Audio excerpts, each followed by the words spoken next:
ടൈപ്പോഗ്രഫിയെക്കുറിച്ചും ഫോണ്ടുകളെക്കുറിച്ചും ഒരുപാട് കഥ പറയുന്നതിന് മുന്നേ നമുക്ക് മലയാളത്തിൽ ഇംഗ്ലീഷിലുള്ള കുറച്ച് നല്ല ഫോണ്ടുകൾ ഫ്രീ ആയിട്ട് എവിടുന്നൊക്കെ ഡൗൺലോഡ് ചെയ്യാം എന്നുള്ളതിനെ കുറിച്ച് പറയാം. മലയാളത്തിന് യൂണിക്കോഡ് ഫോണ്ടുകൾ ഉപയോഗിക്കുന്നതാണ് നല്ലത്. ഇതാകുമ്പോൾ നമുക്ക് വെബിൽ നിന്നും വാട്സപ്പിൽ നിന്നൊക്കെ നേരെ കോപ്പി പേസ്റ്റ് ചെയ്ത് ഉപയോഗിക്കാൻ വളരെ എളുപ്പമായിരിക്കും. ഇത് മതിയാത്തവർക്ക് FML, MLKV പോലുള്ള ഫോണ്ടുകൾ ഉപയോഗിക്കാം. FML നമുക്ക് പലതും ഡൗൺലോഡ് ചെയ്യാൻ കിട്ടും. MLKV പെയ്ഡ് ഫോണ്ടാണ്, അത് വാങ്ങിച്ച് ഉപയോഗിക്കേണ്ടി വരും. മലയാളം യൂണിക്കോഡ് ഫോണ്ടുകൾ കിട്ടാനായിട്ട് phone.google.com കയറിയിട്ട് ലാംഗ്വേജ് മലയാളം ആക്കി കൊടുത്തു കഴിഞ്ഞാൽ കുറച്ച് നല്ല ഫോണ്ടുകൾ കിട്ടും. മറ്റൊന്ന് സ്വതന്ത്ര മലയാളം കമ്പ്യൂട്ടിങ്ങിൻ്റെ സൈറ്റാണ്. ഇതിനകത്തും കുറച്ച് നല്ല ഫോണ്ടുകളുണ്ട്. മാക് ഉപയോഗിക്കുന്നവരാണെങ്കിൽ സിസ്റ്റത്തിൽ തന്നെ നല്ല 2 ഫോണ്ടുകളുണ്ട്. മലയാളം MN, സംഘം.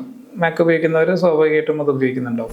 ഇംഗ്ലീഷ് ഫോണ്ടുകൾക്ക് വേണ്ടിയിട്ടും ഗൂഗിൾ ഫോൺസ് ഉപയോഗിക്കാവുന്നതാണ്. പിന്നെ ഫ്രീ പിക്ക്, 1001 phones, phone space, DA phones, ഇങ്ങനെയുള്ള സൈറ്റുകളിലും ഒരുപാട് നല്ല ഇംഗ്ലീഷ് ഫോണ്ടുകളുണ്ട്. ചിലതൊക്കെ പേഴ്സണൽ യൂസിന് മാത്രം ലൈസൻസ് ഉള്ളതാണ്. കൊമേഴ്ഷ്യൽ ലൈസൻസ് ഉള്ളതും ഇതിനകത്തുണ്ട്.